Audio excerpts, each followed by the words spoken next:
Good morning. Welcome to KUHS The Stream. This is Paul Lane. You are watching the Boost, the Weekend Boost. So glad to have you. Again, this is KUHS on Melody Drive. And the Weekend Boost is a show where we interview and we feature authors, we feature community leaders, people of interest. And before we get started, I just want to mention our sponsor, David Ronquillo, wrote Make It Go Away. It's part one of a trilogy that he's writing, and we'll be talking more about it. If you listen to KUHS, you've been hearing our commercials running. Please get this book, Make It Go Away, David Ronquillo. I am the author of The Caregiver's Handbook, a self-help love story. And again, if you are interested in getting a copy of this book, please reach out to us at the station. We'd be happy to get one into your hands. Signed copies available. And with that, let's go ahead and get started. Guys, I am just honored. I'm excited. I've been looking forward to this guest for months. This is a legend. I mean, some people don't know about the history of Denver. People don't know about the real points of note in our history, in our city's history. But some of the heroes are unsung. Some of the heroes are behind the scenes. And my guest, he's a poet. He's a scholar. He's an activist. He's a Chicano with a PhD, and someone who I think is a change agent. Dr. Ramon del Castillo, thank you for joining us today. Well, thank you, Paul, for having me. And by the way, you know, the PhD for a Chicano means a Pachuco highly developed. That's it. So we never lose our sense of self, and I think that's important as we enter these halls of education, higher education, that we should never lose who we really are. Because education can, in fact, do that to you, especially at that level. Yes. So the way that you keep your consciousness is you stay in tune with what's happening in the community, and you stay involved, because we cannot change the world that we live in if we don't act upon the world. Absolutely. And acting upon the world means changing those oppressive societies, those oppressive structures that have kept us in bondage for such a long time. And we haven't. We truly haven't. So much so that we don't even know that we're in bondage. You know. Yeah. Before the show, I mentioned that, I had asked Henry on a show recently that, Rodolfo Corky Gonzalez was a community leader, an activist in Denver back in the 70s. And he really was working for equality for Chicano Latino people in the Denver community. And, he was silenced in the end by the powers that be. And I asked the same question I'm going to ask you. Did Corky Gonzalez finish his mission? You know, I don't think that for the amount of age that before we die that we're going to change the oppressive structure that exists. But Corky made an impact, and Corky was well known not just in Denver, but he was well known nationally for a couple of really robust things that he did. I think one of the things that he introduced that people struggle with still is the concept of being a Chicano. And I think he gave us an identity. You know, when you look at the history of movements, the first thing that you ask the question is, why are you struggling, and who are you? And that's what he gave us. He gave us the identity that we had lost through the colonization process in the 15th century. He said, we are Chicano and we should be proud of it. So I knew Corky. I knew him very well. I worked with him. I marched with him. Talked with him on many occasions, and I know the family. So I would say that his work continues, because the real question and the real challenge that we have as leaders is, are we also bringing other leaders up to par? Are we leaving a legacy so that leaders can follow? And right now, in the work that we've done, we're proud to say that some of the people that have been working with us have now become leaders in Denver. So you have to pass the baton, and you have to pass it con ganas, just like Corky did to a lot of people. If you look at the folks that went to the Escuela Tlatelolco, if you look at some of the leaders, they were first taught and trained and mentored by Rodolfo Corky Gonzalez in the Chicano movement.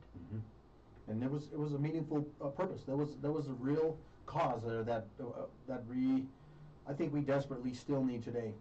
The one thing that, and I was a little bit young, so I didn't really have a real grasp of what was going on, but the one thing that I've taken away from Corky Gonzalez is educate, inform. And so, that's kind of one of my missions in life, is to help open eyes, help people to see that we do, as soon as we become educated, we're going to start becoming active. We're going to be, filling positions of power. We're going to be in decision-making positions, and from there, I'm not saying we want to rule the world, but we definitely want to hold our own. It begs the question of what is education? I remember one time when I was in undergraduate school, one of my mentors, his name was Arsenio Sandoval. I was young buck. I was going to the University of Northern Colorado, and a guy by the name of Peter, he was from the Socialist Workers Party. I don't remember his last name. Really strong advocate. And it was about 1 o'clock in the afternoon, and I was walking through the hall, and I ran into Arsenio. And he goes, Ramon, ¿cómo estás? How are you? I said, I'm doing good. He goes, where are you going? I said, well, I'm kind of confused. He goes, what are you confused about? I said, well, Peter Camejo from the Socialist Workers Party in New York is speaking, and I have a class, and I don't know what to do. And he said, Ramon, don't ever let education get in the way of your learning. The point being is you just don't have to be in a classroom to learn about the social conditions that exist, that there's always the time when you have to get what you learned and find out in practice if it really works. Yes. The theory and the practice. And I think that Corky did both. He laid out the theory of la comunidad, and then he said, now go change it and find out what you can learn in the process. And I think that's one of the lessons I teach my students is you don't know it works until you try it. And then you can actually, through your experience, determine whether it has effectiveness or not. That makes sense. So I'm a follower of Paulo Freire. He wrote The Pedagogy of the Oppressed. And in there he argued that the concept of praxis is theory plus action plus reflection. So you do you create a thought pattern, you go out in the world and see if it works, then you sit back and say, what did we learn? And then you go back out and try new things. That's what praxis is, that everything's always in constant motion, and therefore learning is a lifelong process. And education in these institutions are important, don't get me wrong, but don't ever be befuddled by knowing that there are many, many people that they call organic intellectuals that didn't step into the higher education, that are very wise and very intelligent. Absolutely. And they don't have this kind of education that we have with the letters behind it. So I'm never fooled by that. I always respect what people bring to the table, because if you provide the avenue, they'll tell you what they know, and they'll teach you as well. So as a professor, I'm also a lifelong learner, and I learn from everybody. Man, oh man. I got to tell you, when you're saying that, it took me back to New Mexico yesterday with my granddaughter when we were leaving. And I told her, Hita, every person in this world is superior to you in one way or another. But you are superior to every person in one way or another. And because she got a little girl that's bullying her, and I told her, look, she's using her physical superiority over your mental superiority. And so what you got to understand is, even though you have those superiors, there's the superiorities or those inferiorities, we still can complement one another, and we still can find some common ground with that. Sure. Good, yeah. So yeah, I think the movement, although it's not in what it used to be, it's still there and it's still alive. What we have now, though, is that we have a cadre of educated people, both from the street knowledge, the organic intellectuals, but also people coming out with their degrees. So you have that. They're And not on. Oh, I have 2 and 4. I'm sorry, Ron. So I had 2 and 4. Okay. 2 and 3. 2 and 3. So we haven't been heard. You're being heard live, but not on the radio. Oh, okay. Okay, we're good. So We're good? 2 and 3. Okay. Sorry about that, folks. Yeah. So I'm saying that's what I follow is we still have a lot of work to do. I mean, we have some gargantuan problems right now with drugs, with immigration, with education, with voting. We still have the same problems that Corky and all of the leaders that came out of the movement attacked. We just have some other kinds of skills and knowledge that we have now that we can use and operationalize it. We have more attorneys than we've ever had. Wow. We have people with PhDs and all of that are penetrating systems and trying to change some of the policies that are very oppressive. Very oppressive. I mean, yes, the immigration policies, the education policies, there's a lot of exclusion that's taken place, And, you know, I think that really what we need to do is just really unite, become, you know, as one mind almost. Yeah. Well, you know, you've got to, I think it's important. You got to have the knowledge, but you should never stop learning, because you continue, the world continues to operate.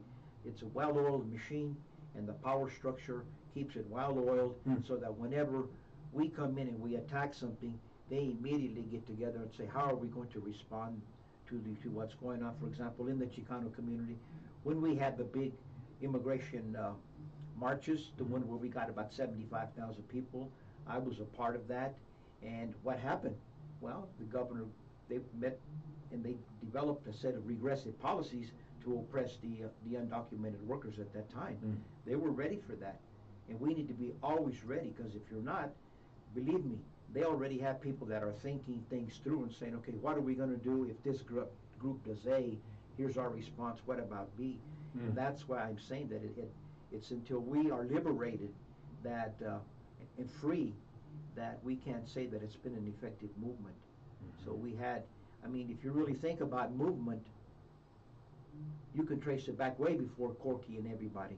I mean, we have been struggling against the oppressive forces since, let's take it back just to the 15th century, when during the Spanish colonialism took place, the conquistadors and colonization. We've been oppressed since then. Yes, we have. So, you know, the example I would give you is when sometimes in our own group, somebody says, ¿Y por qué tú no puedes hablar español? Why can't you speak Spanish? And then I say to them, why can't you speak Nahuatl? That's right. Thank you. That was your first language, and what you went through, we're going through now, so we should work together. We should make fun of each other, because my Spanish is pocho, and you can speak it very well, because you also lost your native language during the conquest in the 15th century. Yes, and we've been convinced to think that Spanish was our native language. Right. We've been conditioned to think that we didn't have a religion before this oppressive religion. I'm not cutting down any religion, but we had our culture, we had our identity, and that was literally stripped of us. Sure. And then, you know, like my family was from Walsenburg, what's now Walsenburg, and one day, night they went to bed, and the next morning they were no longer Mexican, they were American. Right. And so what happened there was there were exclusions on both sides. The Mexican said, you're not Mexican. The American said, you're not American. And so we literally grew up, you know, my past couple of generations grew up without an identity. Yeah, and I think that's what one of the functions of a movement is to give you an identity. And I think that Chicano and Chicanismo was the identity that we needed to feel good about ourselves. Because when you understand colonialism and the tentacles of being colonized, you can begin to travel back and look at all of the trauma. The psychologists now are calling it historical and intergenerational trauma that I've been writing about, that we can take it all the way back to the 15th century, that we've suppressed all that pain and sorrow and hurt. Yes. And that healing has to include going back to that space and time when we were in control of our own destiny, and how we lost it, and all of the things that we lost. So there's great loss attached to the concept of being colonized. The concept in higher education now is decolonization. How do you decolonize yourself? Yeah. Well, by speaking out and speaking truth to power, and having the courage to speak out when you have an opportunity without being afraid of what others are going to say. Right. Because it's easy to do that. When we're under pressure, we're working, for example, a corporation or a nonprofit or a business, and something goes wrong, we're afraid to say it because, well, I might lose my job. The courageous leader will say, well, let's do something about it. Let's not just let it happen again. And I think that courage came from knowing that we have the power to change our world once we act upon it. Absolutely. Absolutely. Man, that's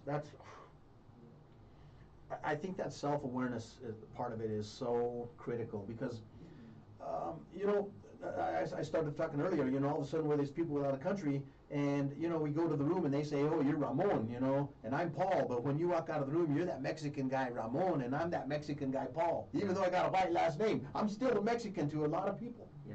And so, you know, and I'm not saying we need to force our identity on anyone, but what we have to do is just be completely proud and You know, I think that when we go out and we express ourselves in a way that we're responsible, that we're respectful, and that we're, I don't mean that in a way that we're being dominated, but in a way that we're, you know, we hold our head up with pride. And you know, that was one of the lessons. I remember Corky speaking one time, and he talked about when you take dignity away from a man, from a person, then you've destroyed him. And that's one thing that we can't allow the system to do, is to take away the pride and the dignity that we have as human beings. Absolutely. That's a civil right versus I mean, that's a human right. It's an inalienable also right, yeah. a civil right. You know, so I think that what we learned and what we're doing now is we're starting to reflect back on what did we really learn about the movement and be critical about ourselves. And one issue that we need to deal with is that we've been trying to deal with is the question of machismo. That we need to really, men need to really examine that about themselves and do an introspective journey and find out what have I done and what work do I need to be a healthier individual and to respect women and the intelligence and the courage and the leadership that they have. That is happening now. There's a whole group of women that are not just writing about Chicano studies, they're writing about Chicana studies. Yes, Juana Bordas was on my show a few weeks ago. Oh, yeah. And that's what they're talking about. Yeah. We're not going to sit back and be these passive people. We are going to step up when the need calls. I mean, I know I taught at the university, and I had women that were the faculty, and that's what we were working on is Chicana and Chicano studies, not just Chicano, there was a female that had been left out. Right now in Kansas, I had been called by my cousin, that's where I'm from, Wichita. She had called me, and she's become an activist. She has a degree in accounting. She has started a nonprofit. And they just finished a book, The North End, the barrio that I grew up in. And it's a pictorial.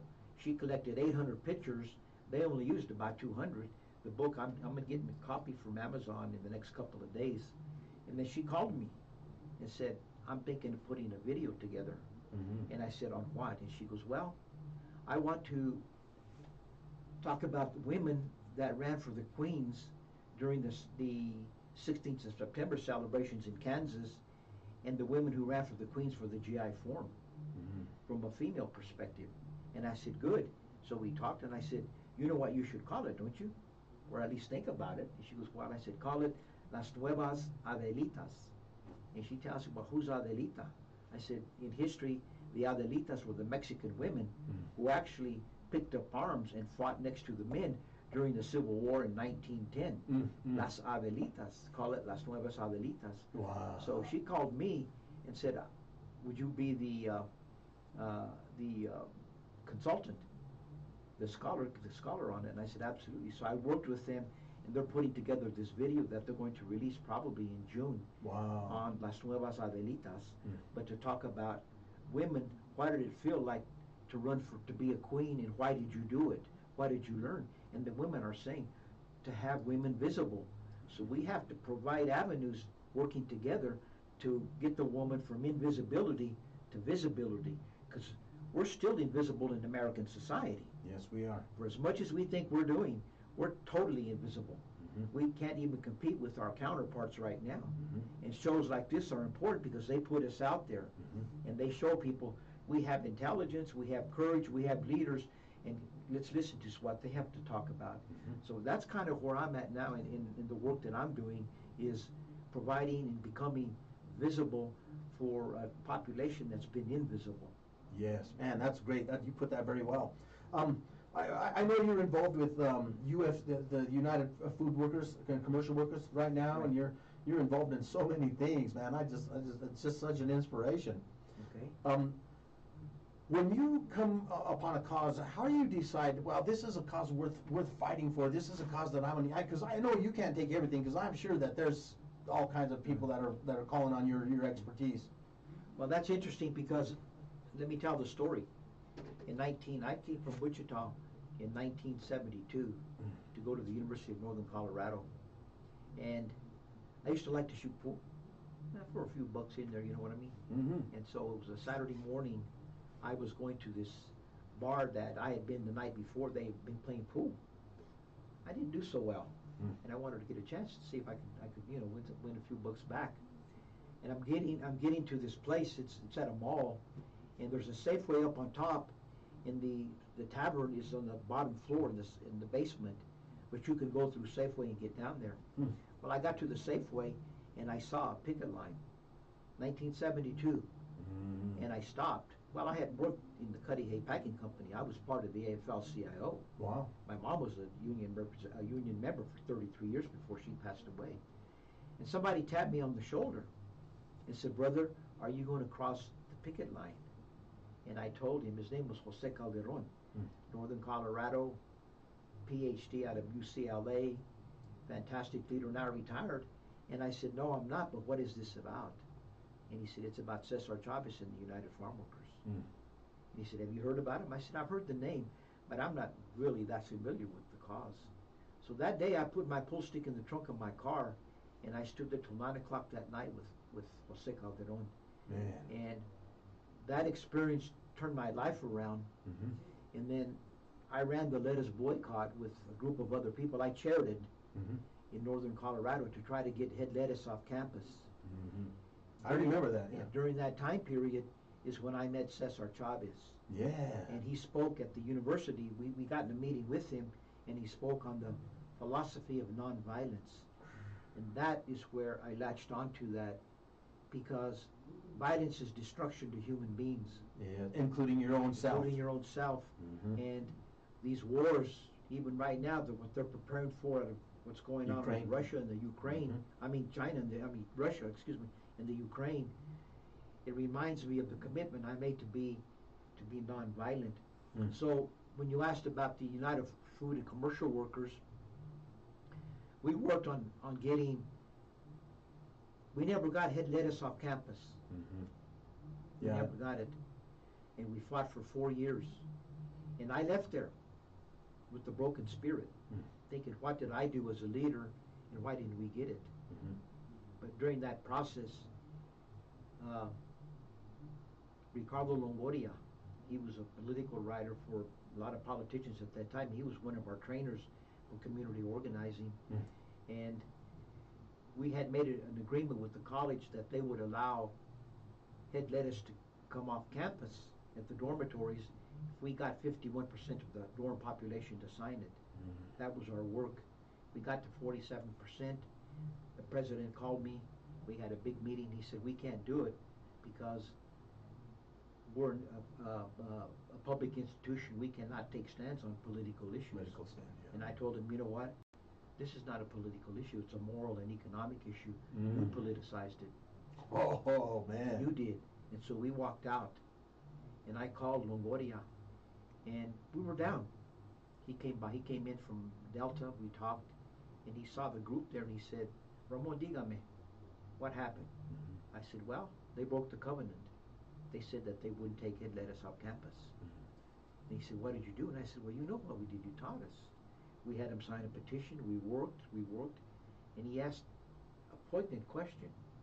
I said, "Wow, what's the question?" He goes, "Do you think that the 47%, because you didn't get 51%, do you think that the 47% of the people that signed the petition will eat head lettuce whether it comes off campus or not?" I said, "I don't know." And he goes, "Did you train them well? Did you teach them about the morality and the ethics and the history and the oppression?" I said, "We did." He goes, "Well, you won." That's right. If they really believed in what they were taught, they're not going to eat head lettuce. You guys have won, but I'm going to tell you something. You have lost faith.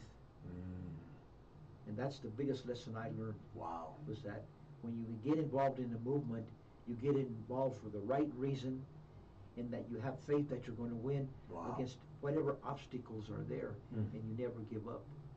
So I kept that lesson with me. When we came to Denver in 1980, I got involved with the legislature in getting Cesar Chavez as a national holiday. Wow. And I had written a poem, a despedida for Cesar Chavez, and I got a call from the governor's office whether I would be willing to share that poem at the signing. So I did, and guess what happened? My wounded spirit healed. And then I realized what Chavez had been doing for 40 years, that it's a lifetime commitment. So the connections we have with the unions that we work with are all based on the farm workers, and that they still haven't reached parity and have not reached equality. And that until that happens, the fight continues. So we're celebrating the 21st annual march on April the 2nd, 2022 at Regis University. We'll have a mass, a march to Cesar Chavez Park, and then we'll have speakers and poets and music and food. Get that date again. What's that date? April 2nd. Guys, April 2nd, this is going to be a big event. Spread the word. You know, I always talk about on my show, everybody's looking for a hero. If you can't be one, if you can't find one, be one. And this is an opportunity for you to be active, for you to make a difference, for you to make an impact, guys. April 2nd, Regis University, at what time? 8:30 in the morning. We'll get to the park about 10 o'clock. We'll be there till about 2. And we celebrate it. This is the 21st annual year. Now, we missed 2 years because of the pandemic, but we still had leadership. We give out leadership awards. So if anybody is interested in, they want to nominate somebody for a leader, give me a call. Get a hold of Paul. I'll leave Paul my number. Call me. We'll ask you to come into the group and talk about whoever it is that you think is worthy of one. And we're talking about people that are activists, that fight for a cause, and that follow a philosophy of nonviolence. So you asked me, and that's been my background is good for you. Is the theory and philosophy of nonviolence. And I boxed in the ring in Kansas, and I've seen what violence can do. And that day after I listened to him, I thought, my goodness, you can't create social change through nonviolence. Yep, I think it's just a matter of unity. So I that's always been in my heart. And somebody asked me, why did you keep that work up? I said, because I believe in it. And I think it works. I think that nonviolence will work. So I read Mahatma Gandhi and Martin Luther King. I read treatises on Cesar Chavez's philosophy of nonviolence. And I talk about it to students at the high school and grade school when they ask me to come in and talk about what did Cesar Chavez do. Cool, man. Hey guys, if you're just joining us, you are watching the Weekend Boost. This is KUHS, the stream on Melody Drive. We thank you so much for joining us. We're talking to Dr. Ramon del Castillo. He's been a really kind of a hero of mine since about 1994 when I first saw him at the Visiones Leadership Program. And I knew back then that you were a change agent, and I knew that you were impacting positive change in the Latino Chicano community. One of the things that I've struggled with is the division within the Chicano Latino community. You know, there's different political views. There's different, I call it internalization of inferior status that's been placed on us by the ruling class, and it's as a result. There's a lot of splintering. There's been a lot of division. I call it invidia too. There's just little things that separate us, and they keep us from really coming to the point where we have some power to make change. And what challenge, or what do you think about that? Well, that's a heavy, but it's a reality. One, we all have the right to think and believe what we want to. Okay, those rights and beliefs ought to be respected. Yes. And let me tell you what I think part of the problem has been. We clamor, we cry, we yell, we struggle to get people into offices and key positions within structures in the government, in business, nonprofits, in leadership roles. And many times what happens is when they get there, we begin to criticize them because they're also under pressure from the man. The man knows that, and the man will use that person to create the division. So we have to have the abusado, we have to have the consciousness to realize, don't let that happen to you. What we need to do, I think, one of the things is learn how to create safe space for dialogue. That we have people inside of systems that are struggling and outside that are struggling, and we need to create space where we can both come together for the betterment of the people in the communities that we serve. Instead, what do? We start fighting about how right I am and how wrong you are, instead of realizing you have the right to your opinion, but between us, with the intelligence that we have, and through dialogue, not debate. Yes, dialogue. Dialogue, can we find the common ground to address that problem? Man. And that's the kind of teaching that I do. I honor and respect what people bring to my classroom or in the community, but I ask them, can we talk honestly, and let's see if we can find that common ground? Right. If we can begin to do that, then we'll be better off. we're not always going to get what we want. Because then what happens is through the practice of it, those who are on one side may say, wow, I didn't realize that I needed to sharpen my thinking about that. Yes. And the other one says the same thing, and they find that common ground where we can then tell the community, look, we found a space where we can work together and create the change that we need to. The divide and conquer rule is something that the Romans used to use. Yep. They And did it. people don't Yeah. don't realize it's real. Yeah, theirs was literal. They would have a column come in through the middle, and they would have people hiding in the middle of the other side. By the time half of them got through, they would split them in half. Wow. That's literally what divide and conquer means. Mm. But they do to us psychologically and emotionally and culturally. They tell us, well, you're not a Chicano, you're a Hispanic, you're That's not an right. X. That's right. You're not that. You can't be that. One time when I was interviewed by the local newspaper, well, it's not, I believe it was either the Post or the News. And when I finished, after we fought English for the children and we won, they said, well, how do you want? I said, well, I'm Ramon del Castillo, I'm a Chicano. And she said to me, sir, we don't use that word in the newspaper. And I said, ma'am, then this interview's over, and I don't want anything I said printed. And she goes, wait a minute. Don't leave. And I said, let's talk. And she said, what do you want? And I said, I'm a Chicano. Are you telling me that I can't be that? Is that what you're saying to me, man? And that your newspaper doesn't honor that? And she said, I'll tell you what I'm going to do. Give you my word. I'm going to go to them and tell them that's what I want. And if you allow me to print this and with the few comments that you made, I'll try like very hard to make sure. Well, it came out, and guess what? She used the word Chicano. Right on, man. Yeah. It's so cool you say this. I mean, I remember when Chicano, when Corky Gonzalez was marching down 10th Avenue, man, we lived right on the corner by Greenlee Elementary School in Denver, and I could see all the people marching, and I wanted to go out there so bad. I was maybe 8 or 10, maybe 11 years old. I wanted to go out there so bad, and my mom said, you will not go out there. You are not a Chicano. Don't you ever call yourself a Chicano. And I said, why? Why? And I realized years later that she had been conditioned to believe that there's an inferiority about it, you know. And she said, oh yeah, Chicano means bad. And I said, no, look at Mexicano. Our roots are from Mexico. That's who we are. We should be proud of that. But she couldn't comprehend that. And hearing you, it's like, oh man, I wish I could have had a more effective way to express that, and so she could feel some cultural pride that I felt, you know. Sure. You know, that's interesting because we're about the same age, close to you and I. I went through that with my father. My father was a musician.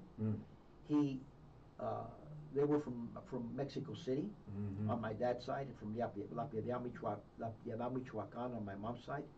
And he lived in Kansas. He used to come and see me in the summer. And I did some lectures at UNC, right? He came with me. And on the way back, he said, yo tengo que hablar contigo. I got to talk to you. And one of them serious, and he says, cuando llegamos en la casa, cómprame una cerveza. Quiero hablar contigo. He said, buy me a beer. I want to talk to you. So I bought him a six-pack. We were sitting there, and he goes, dígame, tell me, what's this concept Chicano? Wow. Tú eres mexicano y nunca olvidas eso. That is how we brought you up. And I said, Papi, a Chicano is a Mexicano. That's right. Chicano, Mexicano. That's right. And he said, oh, okay. I didn't know what you were talking about up there, but I didn't want to ask you in front of the group. I said, that'd have been okay too. But we had that dialogue before he passed away, and he understood what a Chicano was, but he was a strong Mexicano. I mean, he played all that Mexican music, Perez Prado, all of them old timers. That's what my dad did. So we grew up with the music part of it, and we grew up. They emphasized English, but we also learned some Spanish. But we were one of the families that, children that lost the language. And so I tried to relearn it back because I knew that was important. And I learned the Spanish, not the Nahua that we talked about, the Nahuatl. Yeah. So those things is what provides the knowledge that you need, because those are stories with a material base to them, with experience that you tell people, and they go, I understand what you're talking about. That makes sense to me. Because you've connected it to one of our stories.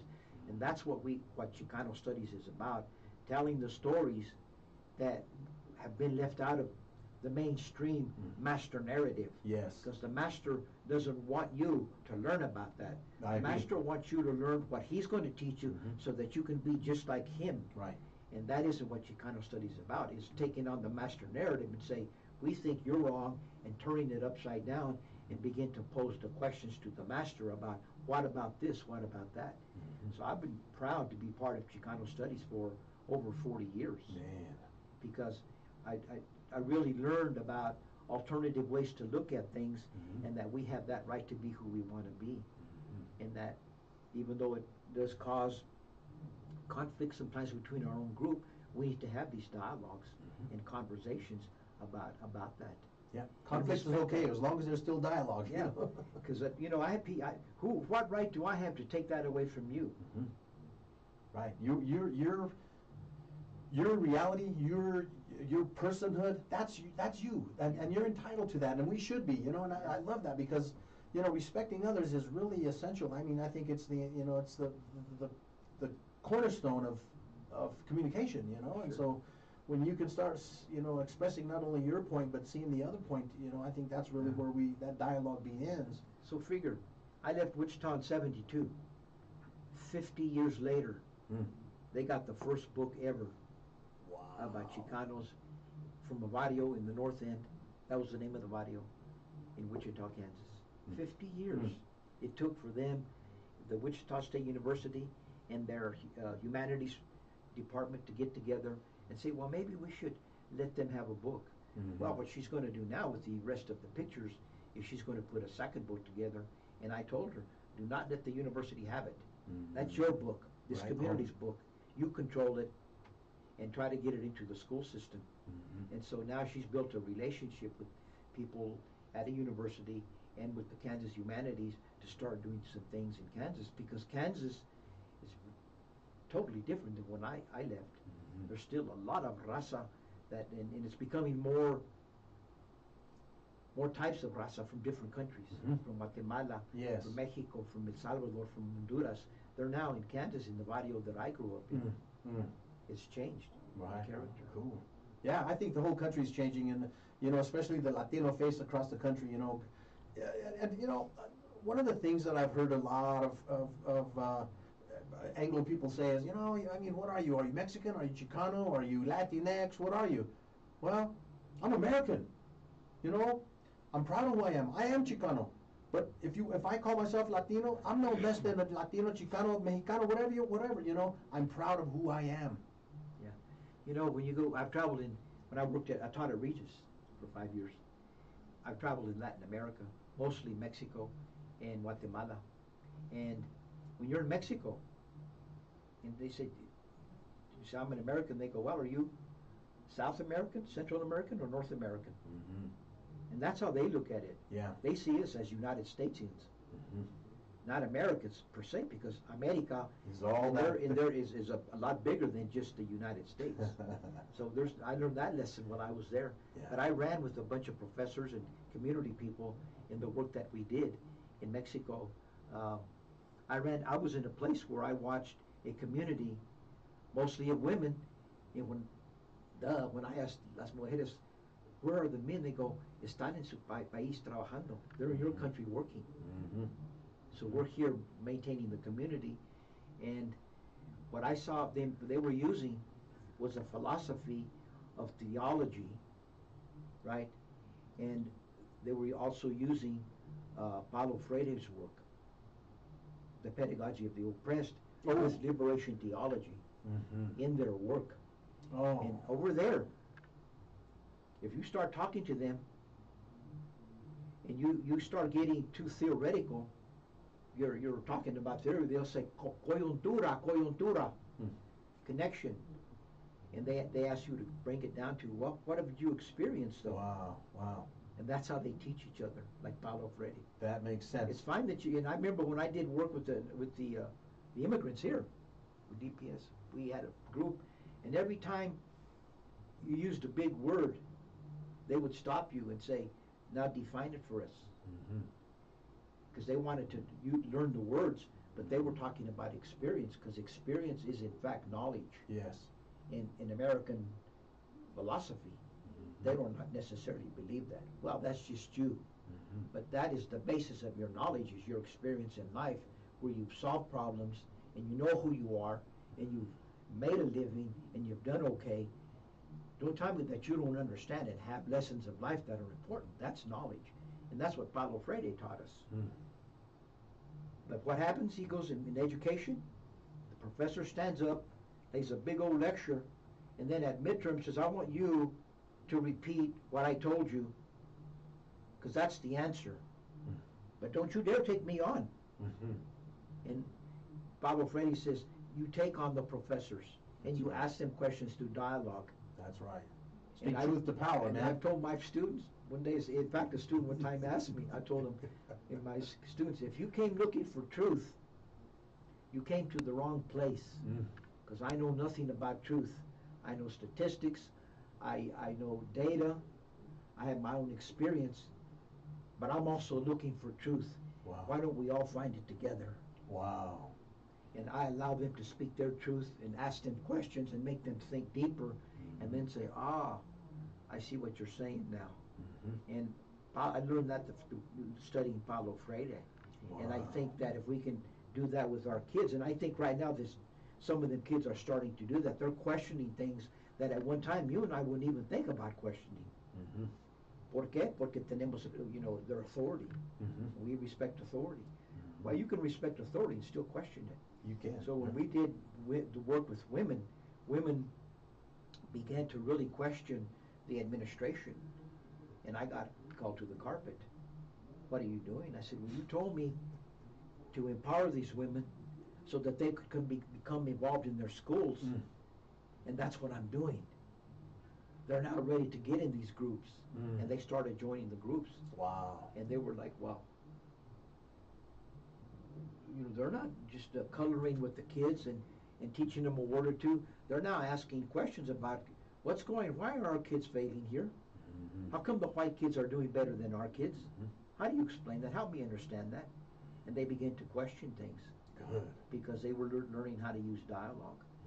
Mm-hmm. And that's the kind of teaching we need in order to empower our communities to say, we're no longer going to be invisible and we're no longer going to be quiet.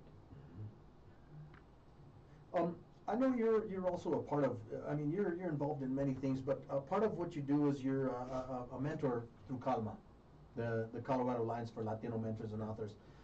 I'm really a big proponent of that. I mentioned the Visiones Leadership Program. I took that back in the 90s, and when we could start helping people to be more educated through, not just through experience, but through classroom and through formal training, what's going to happen? Well, we're going to empower them. Yes. And they're going to learn that, power can be a vicious animal. Mm-hmm. One of the things I learned when I was mentored by a curandera for 13 years. Wow. My teacher was Diana Velasquez, one of them. That you have to learn how to use your own power. Don't abuse people with your power, whether it's institutional, your own power within your own heart, your personality. Use it for the betterment of community. And what they're going to start doing is they're going to empower themselves and begin to ask questions that need to be asked, and begin to so we can take our rightful place in society and we can reach our true destiny. And so I think we shouldn't be afraid of that. We should promote that, and we should mentor them along that process. Absolutely. To take the fear out of whatever fear they have about what they've been taught already, and turn it around and saying, let's turn that around. Let's look at alternative perspectives. You do have pride. You do have beautiful culture. It's okay to speak Pocho, to speak Spanish. It's okay if you don't speak English. Learn it. You teach me Spanish, I teach you English. That's right, man. That's what we got to do. We got to teach each other and feel good about it. We should not try to elevate. You can climb a ladder two ways. You can get on the ladder and climb up, or you can get on one step of the ladder and don't allow people to get above you. You kick them down with your feet. That's the metaphor. And we got to stop that. Yes, we do. President Johnson said that. He said, you know what? I would rather be in a tent pissing in than, no, out of a tent pissing in than in the tent pissing out. Excuse the bad language. No, hey, that's in the research. Yeah. Lyndon Johnson said that. where, that was the, getting back to the first experience we talked about. People inside and outside. Wow. Why can't we use our power to bring it together and get what we want? Yeah. Together. And then they can't divide us. That's right. And ultimately, we don't realize it, but both of these sides, they want the same thing.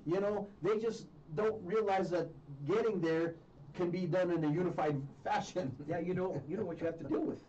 Yeah. The ego. Yes, I talk about that so much, especially the male ego. Yeah. I've learned so much since been doing this show, and I've learned a lot about the male ego and what a jacked up thing it is, man.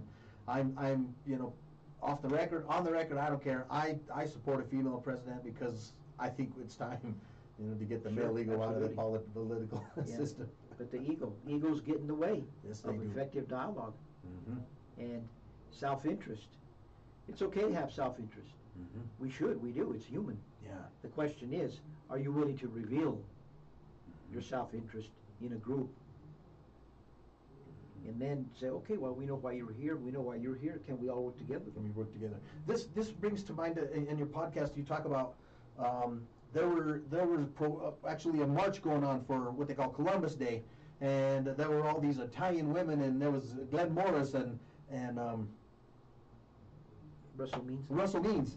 And they said, you want to go with us? And you said, yeah. And I mean, when they got to them, they said, look, we love the Italian people. This is not anything between the Italian people and us. We really have an issue with this Cristobal Colon. And when I heard you say that, it's like, oh man, that's unifying, man. Yeah. And that, I'll never forget that. And it was the whole parade. Mm-hmm. But the parade stopped, and Russell Means stopped speaking. He came down the hill, went to the street, and Glenn, I was standing there with Glenn, and Glenn said, come on with us, you want to go? And I said, yeah. Man. And so, I'll never forget that. He was standing there with his hands folded, just listening to her, and he goes, ma'am, I'm going to tell you something. For whatever happens here today, I hope there's no violence. But for whatever happens, I want you to know one thing. This is not about Italians and Native Americans. Mm-hmm. We love your culture, we respect it. Mm-hmm. This is about history Mm-hmm. and trying to give the correct history to our children so they can understand who we are. And what a powerful, not just to diffuse, but to open up a line of communication. And wow, there's a perspective here that I never saw before. And it wasn't done through violence, it wasn't done through aggression, it was just done through peaceful communication. And I hearing that story was so, I don't know, it was inspirational for me. Just wanted you to know that. You had written a poem. I know you've got several of your works here. We were kind of short on time, but talk a little bit about some of your poetry. Well, I've been lucky. I've been lucky throughout my whole life. I've met people, including yourself, that just open doors. Me coming to a radio show, that's an open door. And I've been lucky in that way. I met Lalo Delgado. Oh yeah. He's considered the grandfather of Chicano poetry in 1973. Wow. And you met him in 73? In 73. Oh, he was coming to UNC to speak, and I got to know him then. And then he came to Greeley, and he worked for the Colorado Migrant Council. And so I got to know him better. And then I asked him about if he'd work with me on writing poetry. He was sure, so we started just meeting and talking. And then one day he asked me, he said, Ramon, what do you do with your poetry? I said, it's at home in the drawer. And he goes, don't you ever read it? I said, not really. And he goes, that's what we do. Wow. We're Tlamatinimes, Aztec poets. He goes, we read in the community. If I can get you a reading, will you do it?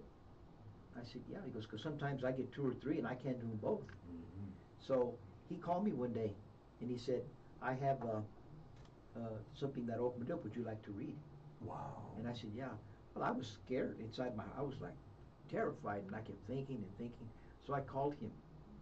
I said, hey, Lalo, what do you do if nobody shows up? And he goes, Ramon, as long as there's one person there, you read with your whole heart and soul. That's right. That's all that matters. That's right. And I never forgot that lesson. And so I started reading poetry and writing it, and I was part of the National Association of Chicana and Chicano Studies, met the best poets in the country. I knew them all, heard them read, ran with some of them, read with some of them, and I started just crafting my own stuff. and doing reading and so forth. And so I kind of came into it that way. But it was something that was inside of me. Think about it, a young Bato growing up in 1955 and telling people that you want to write poetry. What do you think Yeah. they would have seen you as? Oh yeah, with the machismo in our culture. Yeah. That's not manly, bro. Yeah, yeah. And so that was inside of me, and he helped dig it out Wow. and say, está en su corazón. Mm-hmm. You're a poet. Mm-hmm. And that's when I realized that there were things inside of me that I wanted to start writing about. Man, that's what I did. that poem on La Raza Park, I gotta tell you, I grew up going to La Raza Park. I mean, I was a bad kid. I used to sell joints on the bench, but I mean, I used to hang at La Raza Park back in the early '70s, you know, and that was home. You know, I lived in the Sloan's Lake area, but I mean, that was home, you know, and I remember seeing the name Columbus Park there, and I never could ever call it that. I never thought of it as that, you know, and when I read your poem and how powerful it was, and just talking about, you know, how much change has gone on there, it was just really moving to me. Just wanted you to know that. Well, thank you. Yeah, that I was quite honored that I competed and won one of the slots for that. It's at History Colorado that did that, and they used it for an exhibition. Wow. But it was talking about gentrification, Mm-hmm. and that's really, I went through that. Mm-hmm. I left North Denver, the west side of North Denver, because of gentrification. Mm-hmm. The West Highlands. Yep. It's no Because longer it's the north side, man. No. Yeah. And it's interesting, like we mentioned earlier, that Cesar Chavez Park, the one that we got named, it's in an Anglo neighborhood that is super gentrified. Mm-hmm. And it's there, and I keep telling our group, don't think that if they want to change the name that they can't. They just have to go the formal process, just like we did. Mm-hmm. So that's why we've got to keep this march going there and create the legacy. That's why we put the bust up there, so that people will know that we were here and we're here to stay. Mm-hmm. But we have a bust up, says our job. It didn't cost us. I mean, it's nothing like what they have in La Raza Park, but it's done by the same person, but it's not as big. Mm-hmm. But it's there for a reason. Where's Cesar Chavez Park? 42nd and Tennyson. Ah, okay. Go by there and you'll see it. It's right in the front of the park. We did that work to get the name of the park changed, and then we raised the funds to put in what Emmanuel Martinez did there, and that was a bust to solidify, to create presence, that we're here. Mm-hmm. You know, one of the things that I really try to encourage people is to shop local and shop, you know, within your culture, you know, because there's mom and pop shops that are struggling, there's restaurants that are struggling, and we can really go and support that, you know. And I don't mean to go off too much, but you know what you're really saying to me, or what I'm hearing you say is, man, we need to be unified in all things. Yeah. We do. We need to support businesses. We need to support people in government, people in nonprofits, grassroots leaders, organizational leaders. We need to work together, and we need to call each other when we become exploitative. Yes. Say, it looks like you crossed the line there, because we can do that real easy. Anybody can. And so to keep an honest soul and to keep a consciousness about ourselves, I think, you know, we have these events and we create the legacies. You've been here for a long time here. This is a legacy. This is an honor, man. It's a legacy here. You have a legacy. My goodness. And this ought to be used like you use it, so that people can say, wow, they have a voice. Yes. I mean, we are invisible and voiceless. We are. We Nationally. truly are. We do not have a national movement going on, and right now, in my opinion, there are not national leaders that are paying attention to the grassroots communities. Maybe in independent communities they are, but nationally, nobody's risen to that top. And we don't need that whole one single leader. We need to create the leadership that everybody has, because what we have learned is there's all kinds of different leaders. Complementary leaders. Complementary, I like the word. One of my brothers is a silent leader, but when something needs to get done, he gets it done. Yeah. And they go, well, who did this? Yeah. He just doesn't, he's not like me. You have to go up there and do poetry. He just does it. And Unsung hero. heroes. Yeah. You guys, you hear me about this every show. Everyone is looking for a hero. If you can't find one, be one. A shiro, hero. If you can't find a hero, be a hero. I am telling you, this country needs heroes. We need heroes from all cultures. But specifically right now, we're talking about Latino, Chicano, Mexicano leaders, Latinx. What you call yourself is not as important as the purpose of your being involved, and that is support your community, support our education, help to educate our youth so that they can become more active and aware, and they can make those changes that are necessary in our communities. Right. Because we need equality in our schools, guys. It's not there. We need equality in our education. We need equality in our income. We need equality in our health care. We need equality in this community, in all communities, but specifically this is the invisible community that always gets left out, always ends sucking up hind tit, and that's not where we belong. I support that 100%, and I think that you have an avenue here, just like the marches. It's a legacy, we hope, and we think that it's going to be in that history book that they're creating, because we've done it for 21 years, it'll be the 21st year. Wow. And we need to keep that. Wow. It's not the biggest march, but it is a march that takes place every year, and more and more it grows. Sometimes there's more people than other times, but right now, maybe through this venue right here, people will realize, I'm gonna go out there and I wanna march. We haven't marched for 2 years. Yes, yes. We've been in hiatus. People, mark your calendars, April 2nd. Be at Regis College at what time? 8:30, there's a mass, a Catholic mass at 8:30. That was Chavez's tradition. And then the march starts about 10. We go to the park, or there by 11:15. We got food, speakers, poets, good music, and the danzantes lead the march. It's just patterned after the marches that Cesar Chavez used to do in the 1960s and 70s and 80s. Mm-hmm. It's not a violent march. It's not to protest. It's there to make our voice heard. And I'm honored, man. I'm just really, literally honored. Out of respect, I call you Ramon, but you're Dr. Ramon del Castillo to me. I mean, when I first met you, like I say, in Visiones in 1983, 84, or 93, I knew that you were someone who was a change agent. Well, I appreciate that. I mean it. And your name, I don't know why, but your name's never, it's always in the back of my mind. It's like, man, I don't know what it was about you when I met you. It's just like, you were sincere. What you stood for was purposeful and meaningful. I appreciate that. Show me some of your books that you have, some of the books that you've written poems in. Bata Loco, from the corazón of a Bato Loco. Look at that. Tales from a Michoacano. Quezales are not extinct. Oh, I love the title of that book. We're here, and we're here to stay. There you go. And Chicano and Rhapsodic Rhythm and Blues. Ooh, I like that. Collection of poems by Dr. Ramon del Castillo. Ramon, if someone wanted to get any of your books, where would they find them? Oh, when I do poetry readings, I do it. I've had them in different bookstores. I don't now, but they can always call you, and you can connect them with me. Yes. My email address is rdelca2417@aol.com. Guys, the last one, When the Owl Can't See at Night. What a metaphorical title. I mean, wow. Guys, pick up a copy of one or all of Dr. Ramon del Castillo's books. Have them in your library. Sit by the fireside and read them, because they're very, very pleasant to read, especially in your voice. I mean, it's great to hear you, when you read your poetry. We have probably about 49 seconds. Guys, I am so sorry that this show went so fast. Just wanted to let you know again, the show sponsor, David Ronquillo, Make It Go Away. Actually, this is part 2 of his trilogy. We'll be talking more about that. Listen to KUHS, you'll hear our commercials.